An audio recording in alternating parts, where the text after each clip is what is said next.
Galera, no final do primeiro episódio de The Last of Us deixou algumas perguntas, mas nenhuma pergunta é grande quanto por que a Ellie é imune ao fungo? O fungo não faz efeito nela? Não, eu não tô doente. Joel! Eu não tô doente. Joel! Eu não tô doente, Joel! Olha, isso aqui tem 3 semanas. Ninguém dura mais que um dia. Isso aqui parece... Bom, essa pergunta tem uma resposta complicada. Ainda não existe uma razão específica, ok? Mas é claro que tem teorias. E é isso que eu vou mostrar no vídeo de hoje. Se liga.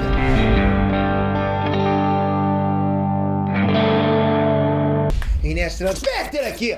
O primeiro episódio ele terminou com a Ellie mostrando que foi infectada. E adivinha, né?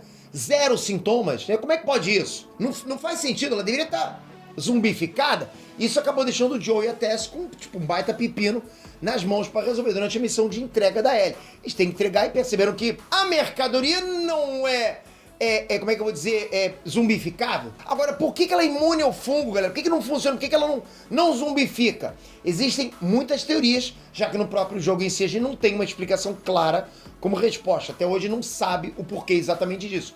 Mas teoria tem. Durante a campanha do game, eles vão encontrando alguns documentos de áudio e de texto que tentam explicar. Mas nada sendo resposta clara, resposta definitiva. Será que a série vai ter essa explicação? Talvez sim, né? Estão adaptando, mostram coisas que de repente não tem no jogo, é o que está acontecendo, então acho que sim, pode ter. Eles podem sim dar mais foco na história, já que eles não precisam se preocupar com o gameplay. Então é só história, basicamente. Bom, só não é. Bom, então já que a gente não tem explicação, não tem jeito, a gente tem que ficar com as teorias. E provavelmente uma delas está certa. Mas quais são as teorias? Vem comigo que eu vou te mostrar só as melhores. Quem sabe uma delas não é correta, ok? E lógico, né? Bom, se uma dessas teorias pode ser correta, esse vídeo pode ter spoiler. Não sei como é que você vai encarar isso, ok? Então já deixa seu like e comenta aqui embaixo pra você qual que foi melhor. Primeiro episódio de The Walking Dead ou primeiro episódio de The Last of Us? É rixa, quero ver aqui nos comentários. O que você achou melhor? Manda ver. Teoria mutação. Calma, galera, a Ellie não é uma X-Men, não é isso que eu tô falando, não. Essa teoria é a mais simples de todas, mas com total base na ciência, que mostra como é que as células podem ser alteradas por meios naturais ou até induzidas. Com essa pequena explicação científica, a gente pode teorizar que as células da Ellie tiveram uma mutação quando ela foi mordida por um infectado. Essa mutação teria feito o corpo dela evoluir, deixando ela imune ao fungo, ou só deixando ele incubado dentro do corpo dela. Não deixando ela ter os sintomas, né? O fungo não se expandiu, só ficando com a cicatriz da mordida no braço e pronto, acabou. E vamos concordar que essa é a teoria que menos precisa de tempo para explicação. Se for essa a explicação, é só dizer que a Ellie teve mutação e pronto, acabou. Sabe, num diálogozinho de 20 segundos está explicado. Teoria variante do fungo. A Ellie pode ter sido infectada por uma variante mais fraca ou uma variante inativa do fungo. A gente sabe que o Cordyceps tem mais de 400 variantes. Uma dessas variantes são mais fracas e menos agressivas que outras. Lógico, são variantes, né?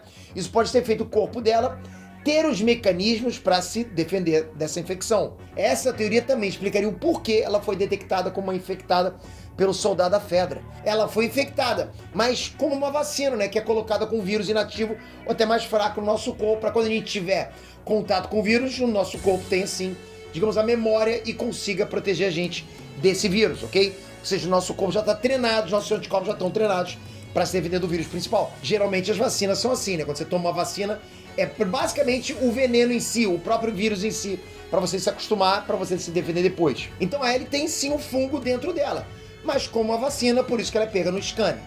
Com a variante mais fraca, ela pode ter desenvolvido a própria vacina dela contra o Cordyceps, os próprios anticorpos, mas não deixando ela imune, né? Mas sim super resistente ao fungo, totalmente resistente, basicamente totalmente, não deixando ela se manifestar igual nos outros infectados. Então, é como se basicamente o fungo não tivesse nenhuma força para sair ali dentro.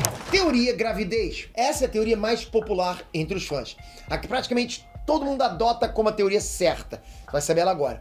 Essa teoria seria que a mãe da Ellie foi infectada quando ela ainda estava grávida, ok? Ou seja, grávida da Ellie. O que significa que ela foi exposta à infecção por Cordyceps quando ela ainda era um feto. Quando a Ellie ainda era um feto ali dentro, né? Da própria mãe, e a placenta teria protegido ela, passando anticorpos também, o que pode casar com a outra teoria da variante, que ela já teria desenvolvido a vacina antes de nascer, e quando ela foi mordida, o corpo já tinha os equipamentos para luta contra o fungo. Essa teoria ficou ainda mais forte quando no trailer da série apareceu a atriz, a Ashley Johnson, que foi a atriz que deu a voz a Ellie nos jogos, segurando um bebê, deixando muitos fãs achando que esse bebê era ninguém menos que a Ellie e que essa cena seria a explicação dessa teoria, e até um grande fanservice, né? Porque todo mundo pensa nisso.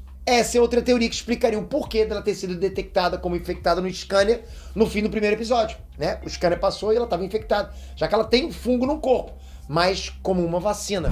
Teoria documentos pelo jogo. Essa é a maior teoria, que talvez tenha as explicações nos documentos de áudio e texto pelo jogo, incluindo os documentos que foram vistos só no segundo jogo. Eu vou tentar explicar essa sem nenhum spoiler, vamos lá, é difícil. Bom, num documento de áudio do primeiro jogo, foi dito que a Ellie não seria imune.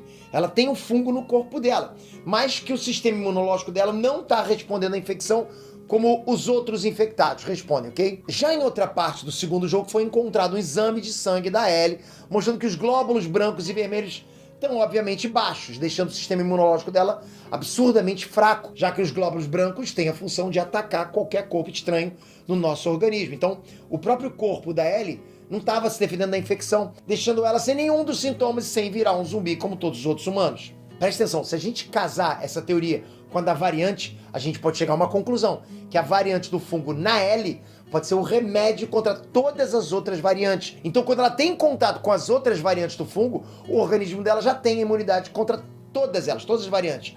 Mas com o sistema imunológico fraco, ela não consegue combater a própria variante. Galera, então significa que a Ellie não seria imune ao fungo, só zumbificação. E essa é mais uma que explica ela ter sido detectada como infectada. Pra você, qual dessas teorias faz mais sentido? Comenta aqui embaixo. E eu tô lembrando da primeira pergunta, hein? Qual melhor? Primeiro episódio de Walking Dead ou primeiro episódio de The Last of Us? Comenta aqui embaixo. Toca aqui, se inscreve no canal, ativa o sininho. Vou continuar trazendo mais informações sobre a série, sobre o universo de The Last of Us. Se vocês vão querer ou não, se vão estar comigo ou não, tem que estar inscrito com o sininho, senão você perde, galera. Obrigado, tamo junto pra caramba. Valeu, galera. Uhul!